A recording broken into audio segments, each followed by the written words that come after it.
Hey everybody, it's Jason from the Texas Gun Vault, and once again, it is Sunday, and that means it's time for the Texas Gun Vault Poll Question of the Week, a weekly vlog where I ask you guys, as my viewers and subscribers, about something that deals with guns, current events, gun culture in general, that I want your thoughts and opinions on. And yes, before you ask, I am getting over a slight sinus infection, so I know my voice might sound a little bit raspy today, but overall, I'm okay, so thanks for asking. So with that said, let's dive right into this week's poll question, which deals with the minimum caliber you think is efficient for self-defense. What do you think ballistically is the smallest or weakest caliber that should be carried for self-defense, and why? Try not to answer with what you carry, but what you would recommend to others to carry who might be recoil sensitive or choose to carry a very small handgun.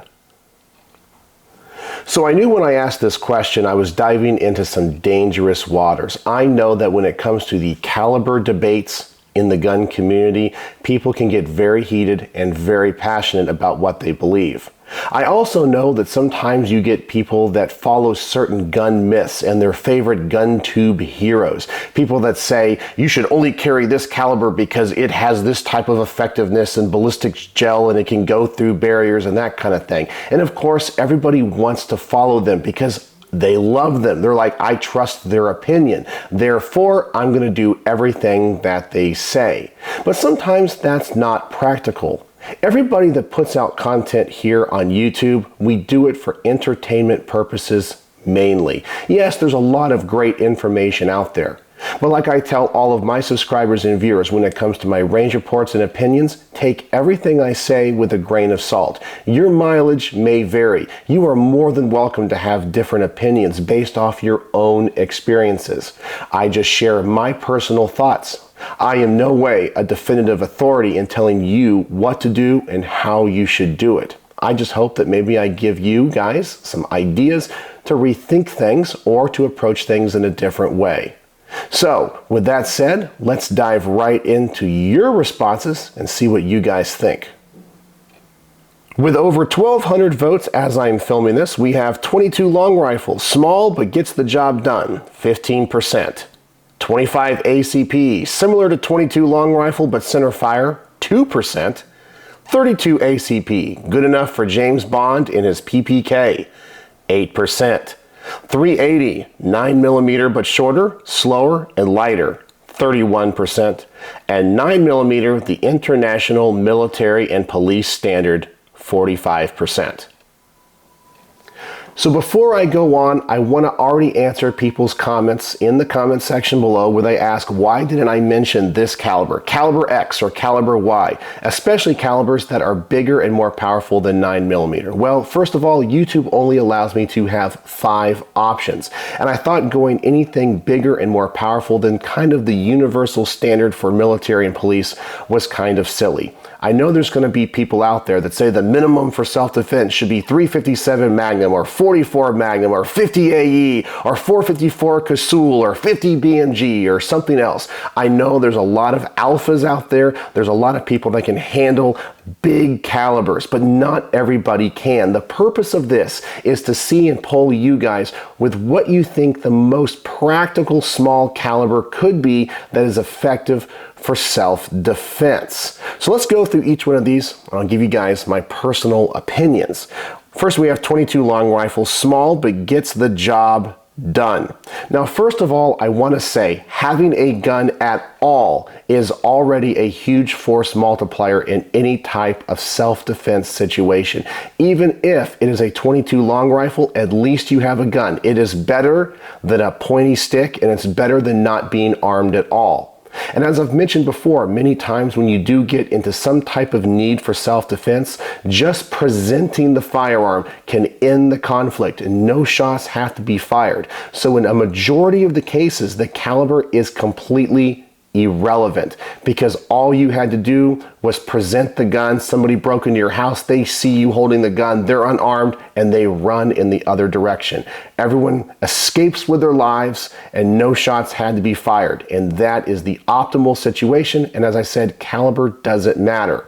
But for me, 22 is definitely too weak, and most importantly, it is unreliable. Because if somebody decides to continue to attack you even after you've presented your gun, while 22 definitely can kill and has probably been the most lethal caliber of all time, when somebody is hopped up on adrenaline, 22 might not put them down. And with the reliability issues of mini 22, especially semi-autos, and even in revolvers, because 22 doesn't always go bang every time, you can be in trouble. So I definitely prefer some type of center fire cartridge. Then we have 25 ACP, similar to 22, but in center fire. Now to talk about these, I actually brought out a couple of guns. I'm going to show off a few of my Berettas. That's just kind of what I had accessible to me in the safe today. So these are some of the guns that I do personally carry for certain situations. And yes, some of these are going to be very small calibers. This right here is a Beretta 21A. This is the covert version, or the tactical version, flat dark earth with the threaded barrel, and this is chambered in 22 long rifle. And yes, I said 22 is not a viable defensive cartridge. However, based on certain carrying conditions, like if it's the summertime and I'm out walking the dog, it's really hot, I'm wearing some type of athletic clothing, well, a 22 is about as good as I'm going to be able to carry comfortably. Anything heavier is just going to weight me down, and I really have no way of carrying it when I'm wearing something so light. But then we're talking about 25 ACP. I personally think that this caliber is still deficient. Even though it was designed by John Browning himself, it is still too small, but it is way more reliable than 22 long rifle because, as I said, it is center fire.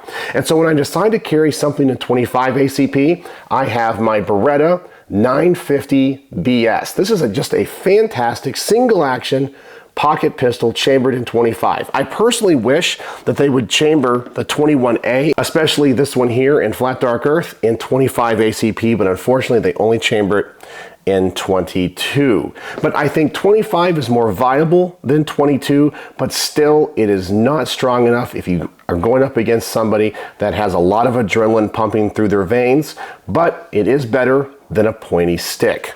Then we have 32 ACP, good enough for James Bond in his PPK. Well, I didn't bring out my PPK today, but I did bring out my Beretta Tomcat, the 30-32. Also in flat dark earth with the threaded barrel. And I'm going to tell you, I think this is actually the minimum caliber for me that I would recommend to anybody. 32 is really close to 35, and 35 is actually the diameter of a 9mm. Now yes, this is not going to be shooting a projectile that's the same weight at the same velocity. But you start to get into enough ballistics that if you hit somebody center mass or hit them in the head, they're going to start going down. So for me, 32, it's a much more reliable cartridge than 25 or 22, and ballistically, I think this is the absolute minimum. In fact, a gun like this, I think, is perfect for someone that might be elderly, especially someone that cannot rack a semi-auto, mainly because this is one of the Beretta tip-up barrels. So loading this gun is extremely easy.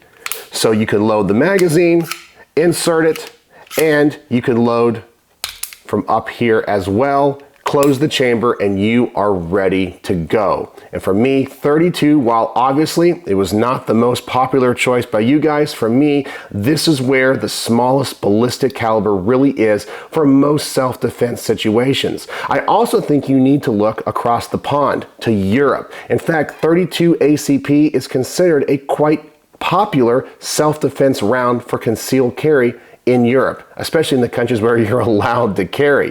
32 is a very, in my opinion, ballistically efficient cartridge. It's not the best, but if it's all that you can handle, for me, this is the absolute minimum.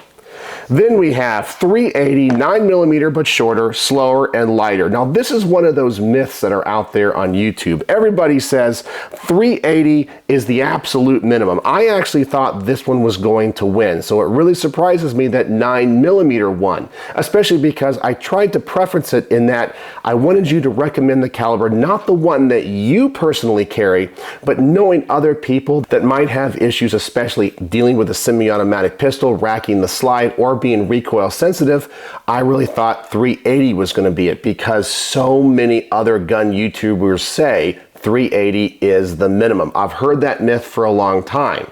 I think 380 is a fantastic cartridge, and it's right on that barrier where guns need a locking mechanism or not. And so the 380 that I like to take to the range and shoot is this Beretta 84 FS, the double stack.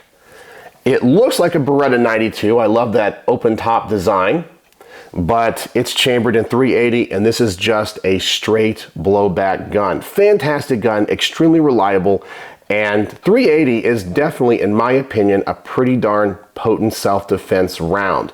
Now, personally, when I carry 380, I always carry ball ammo instead of hollow points. I know that in a round like 9mm, hollow points definitely have an advantage in self-defense, but when it comes to the penetration, if I am going to carry a 380, I prefer ball ammo. Number one, it feeds a little bit more reliably, and when it does come to the ballistics gel test, you get a little bit more penetration and energy transfer with the ball ammunition just because of the weight of the projectile and its velocity. And then finally we have 9mm. The international military and police standard got 45%, and the Beretta I brought up for this is my Beretta APX. I love this gun.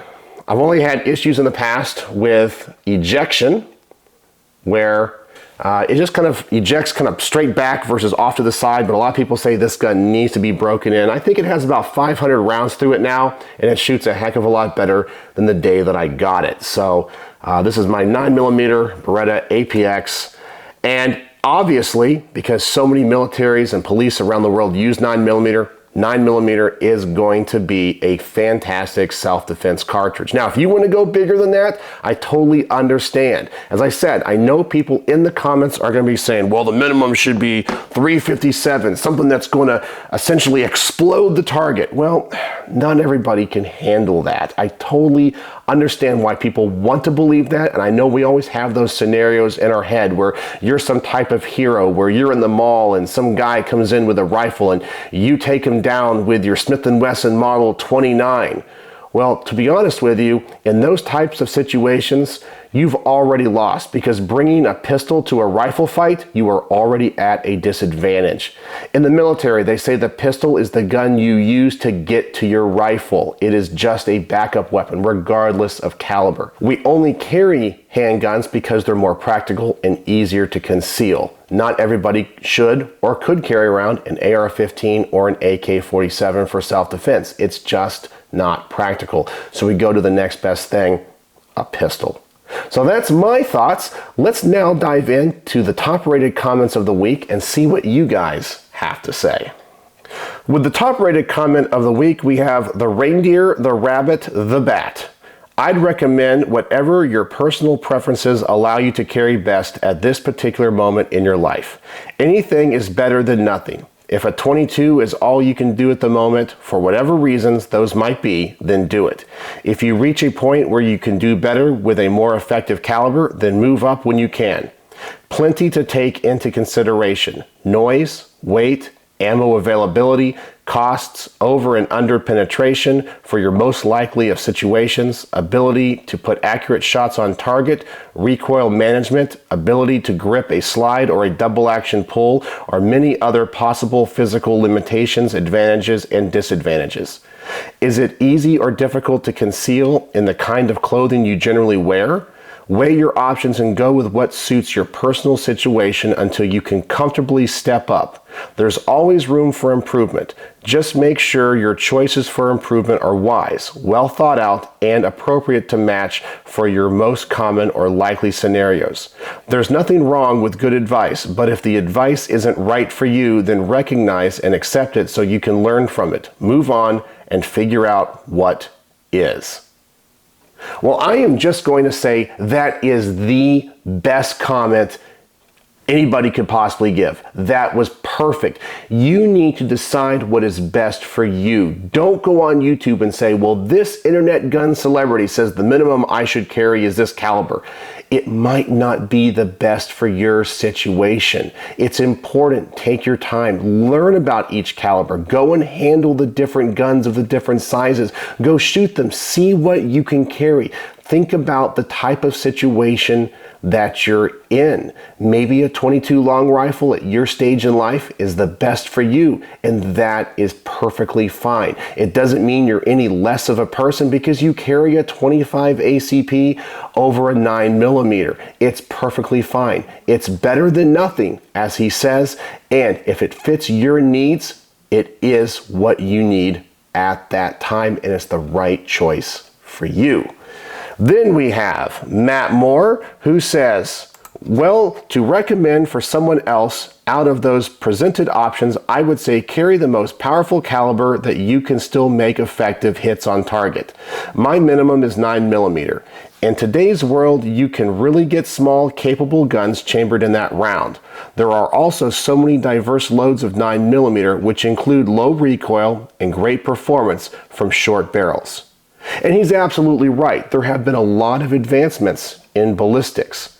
But those same advancements in ballistics have also changed the smaller calibers. And that's what I would say to Matt. Now, I know Matt personally, and he's a great guy. But I'm still saying there are people out there, even with the low recoil 9mm, they might not be able to rack the slide on a 9mm pistol, and therefore having one of those tip-up Berettas is the way to go, just because maybe they're elderly or they suffer from arthritis. And trust me, I understand that. I have rheumatoid arthritis, and sometimes I have very bad attacks, and shooting for me would be very miserable, and I would not be very effective at it when I'm having to go through that pain. So a gun like a tip-up Beretta chambered in .32 would be the perfect way to go. But he makes some great points, and as I said, the only thing I would add is those same advancements to ballistics also have helped the smaller calibers, which makes them more effective.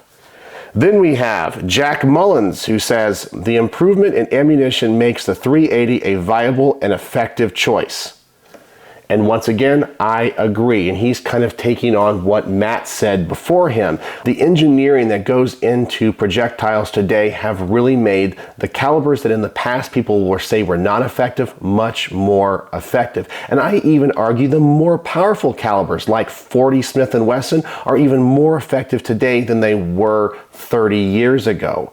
So I think that this helps all calibers across the board. Then we have Joe Morgan, who says, a .22 isn't ideal, but shot placement and ammo choice is key. The 60 grain Aguilas and a 9-shot revolver has enough power and rounds to stop someone. He's absolutely right. Even if all you have is a single shot .22, it is still better than a pointy stick. But shot placement is important. So regardless of what caliber you choose for your personal carry pistol, you need to go and train with it. So under stress, you know how to use it. And then finally, we have Freedom's Life, who say, I carry 9x19 99.999% of the time. But when I don't, it's a tiny little .32. Hey, somebody that completely agrees with me. I think .32 is still effective. Would I go to war with a .32? No. If I knew I was going into a hostile situation, would I carry .32? No. But if I'm out and about with my family, for the most part, I would say 95% of any confrontation that may come up, a .32 ACP would be just fine. And so there you go. That is the Texas Gun Vault poll question of the week regarding caliber, what you think the minimum size should be. That would be effective, lethal, and practical. I loved hearing your responses. This week's poll results really did surprise me.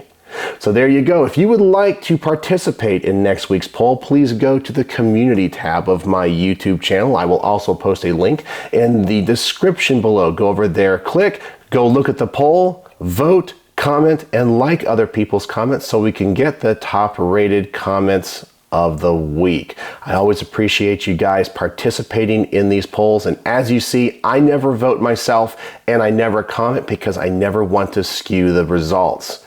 So there you have it, the Texas Gun Vault poll question of the week. So let me know if you have any questions, comments, or concerns about caliber, and do you guys think I got it wrong? So as always, thanks for watching.